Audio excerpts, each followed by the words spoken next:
Hello, this is Lewis Wojcicki. I just came back from Irish Nationals. I couldn't make UK Nationals this year, so I travelled down and we came second place. So it was a really great weekend.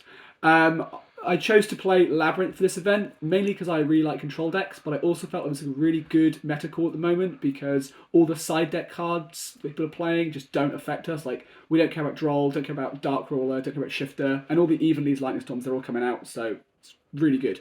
My kind of basic theory for the deck is I want every single card I draw to be an interruption. So I wanted to minimize any card that wasn't an interruption so that if I draw a 5-card hand, it's 5 interrupts. That's the goal. So I'll get into the list. So we played 3 copies of Ariana.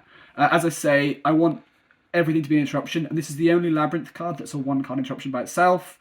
I know some people have been cutting it, but I just think it's just too good to cut. Like, yes, this did meet a fair few Veilers over the day, but you don't even care because you still draw a card on their turn. You still have a body to bounce with Big Welcome, so it's really good. Then we played One Lovely because you have to play One Lovely, and we played only 2 copies of Lady. This is kind of a controversial decision, and it arguably lost me the finals because I ran out of big things to summon. But the reason I did it was basically Lady isn't actually that good to draw, particularly because you need to see her with at least 2 normal traps. 1 normal trap to allow her to summon, and then a second normal trap to allow her to set a trap. Otherwise, she doesn't do anything. Whereas if you draw like a Welcome Labyrinth, you only need to see this with 1 normal trap. So that's why I only wanted to play just 2 ladies. The last Labyrinth monster was Q-Clock. I still really like this because it means that if you draw heavy Labyrinth engine hands, then you can get a kind of second interruption from Labyrinth cards. Whereas if you don't play Q-Clock, Big Welcome getting Lovely is the only interruption you can get. This just lets you do a bit more. I started out sometimes when going second, but I think it's really good when you're going first in particular to search out whatever trap you need for that matchup. Last Labyrinth cards is 3 Big Welcome, 3 regular Welcome. Fairly self-explanatory. You need them for consistency, and they are really important. For hand traps, I went with 3 Droll because Droll is arguably the best hand trap of the format. It's the kind of one hand trap where if you draw it by itself, it's still often enough. And then the only other hand trap I played was 3 Ash. I kind of heard that Branded was really popular in Ireland, so I wanted to kind of respect Branded because it's not a good matchup for this deck. Ash is also just like a really nice hedge into kind of like rogue strategies. I didn't know exactly kind of how much meta I'd be facing. Like, it's not too bad against super heavy anyway. Like, if they don't have Wakaushi, it's all right against the other 1-card starters, so sometimes Ash is just enough. I didn't bother playing any other hand traps because I don't think they're good unless you draw multiples, and this deck can't afford to play loads of hand traps and reliably draw multiples.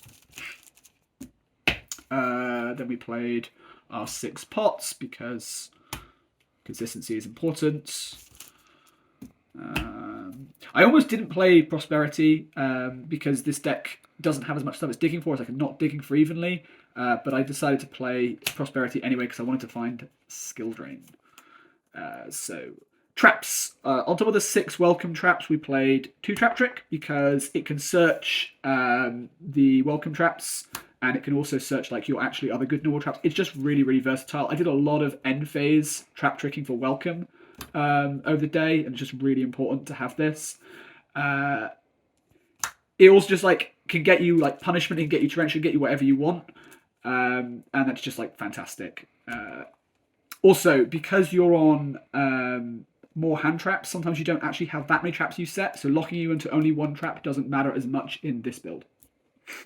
For the other traps, I wanted to play the most impactful ones, the things that I felt like could kind of completely turn a board on their own. So I played 3 punishments and 3 torrential, because I felt these are the most impactful normal traps. So punishments, even though it's hard once per turn, it's just so good that I think you're starting to play 3, because if you do draw 2 of this, the first copy was worth 2 traps on its own. So the fact that you drew 2 is still kind of like you drew 2 traps, so I don't even mind. Torrential was absolutely amazing, broke so many boards with this, particularly with skill drain. And obviously you can do like, if they attempt to summon, you can chain Trap Trick to their effect to summon, and then on resolution, Torrential, which is fantastic. Then we also played 2 Terrors. It's kind of like a nice flexible card. The Grave effect didn't really, like, manipulation didn't come up that much, but setting a card stopped Kashtira a few times. And also just like the fact that this can hit spells and traps is like really huge. Like you can hit, I hit a lot of Wakaushi with this. I hit a lot of Birth. I didn't play Runic, but if you play against Runic, it's obviously good against them as well for the field spell. So it's just a really flexible card. Last normal traps, one-offs. I played 1 Karma Cannon. This was a kind of last-minute decision, just to like something else that I can search with Kukla if I want to. It didn't come up that much. I did play against Trap Trick, and it was good against them. I started out most games I was going second, but like it's very good going first. And I also enjoyed it. This meant I didn't have to play Underworld Goddess in my extra deck because I can out like a Pearly Noir or something with this instead. And then the last one of trap was a D-Barrier. I just, again, wanted to respect Branded. This is just really good into fusion decks. I don't think it's good into the non-fusion decks because it loses value. Like if you flip this against Kashtira, they just kind of beat you down. But against fusion decks, it's amazing. That's why it's just a one-off.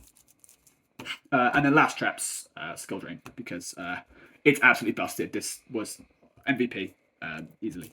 Both going first and going second. Nobody's playing outs.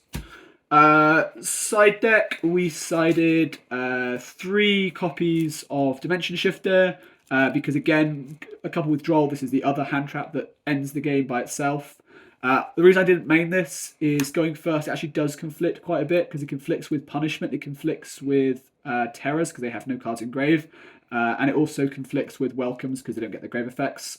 But when you go second, it doesn't matter because you drop it on their first turn. Your first turn, you just set the trap. So by the time you can activate the trap, the shifter's already off.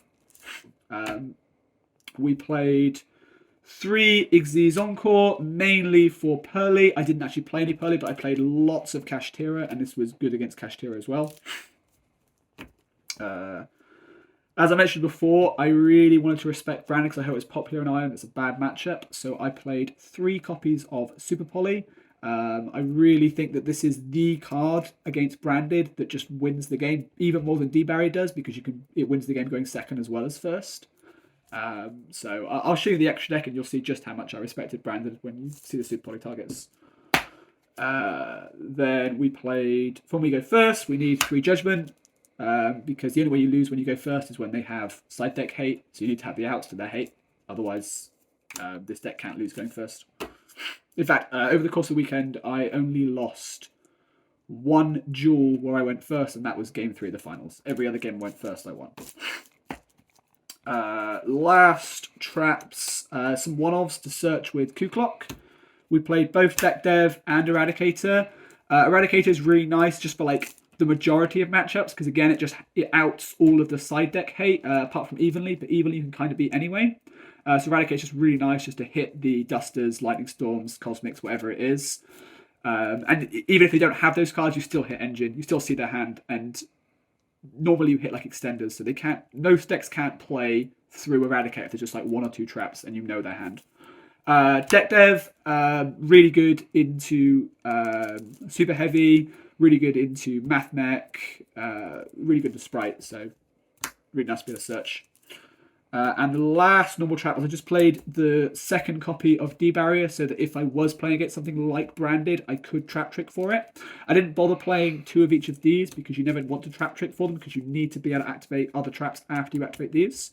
But D-Barrier, you can Trap Trick for it, activate it, and do nothing else, and you know they can't play. Extra deck, we played Punishment targets, 2 Datis, 2 Garura, 2 Bucephalus. Fairly standard, not much to say. Then I also played 1 Malong, just in case. Like, it's basically just an Atis, but it can bounce instead. So, just in case it was something I wanted to compulse instead of pop. And I played the 1 Aggregator because it's really good into, like, Flu. It doesn't come up into any other matchup, but you want it there when you play against Flu. Then for cards I actually summoned, the only 2 I played that I can actually legitimately link summon, which is 1 Dark and 1 Muckracker. Muckracker comes up like occasionally. I think I used this at one point to he like negated both of my Ariana, so the following turn I just made this and revived the Ariana to like try and get its effect. But you can also just use it to like out like a random like Denko or something, because you can resummon the lady in attack position. Dark I just played because it's just like if they have like something like Dragoons in Branded or a Rise Heart in Kashtira, it's like something massive that you can just take from their grave as a threat. Like you can make it to 1 card, so I just figured why not play it. And then we played Super Poly targets. So obviously we played the Garura.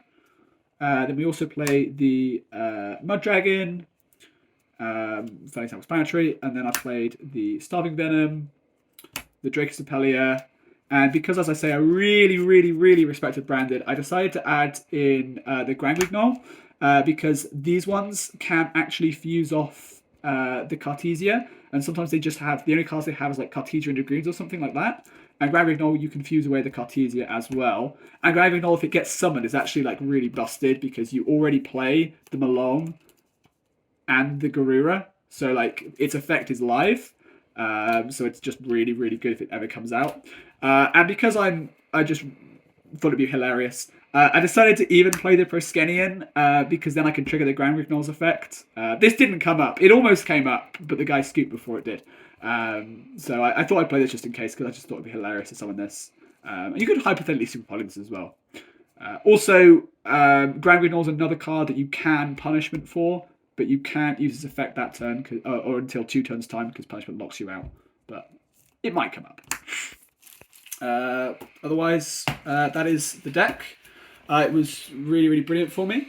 So obviously I'm really, really happy with it. Only changes I think I'd likely make is I might cut the Ku Clock, because I found that like Lady gets chain blocked so often that it's just not always easy to go for Ku Clock. So I might move Ku Clock to the side, only for certain matchups. Shout outs to the team Kuribrohs, and in particular shout outs to Seb, who like did like a lot of like last minute theory with me, which kind of helped out. And shout out of course to my lovely wife Zoe. I love you very much. Thanks.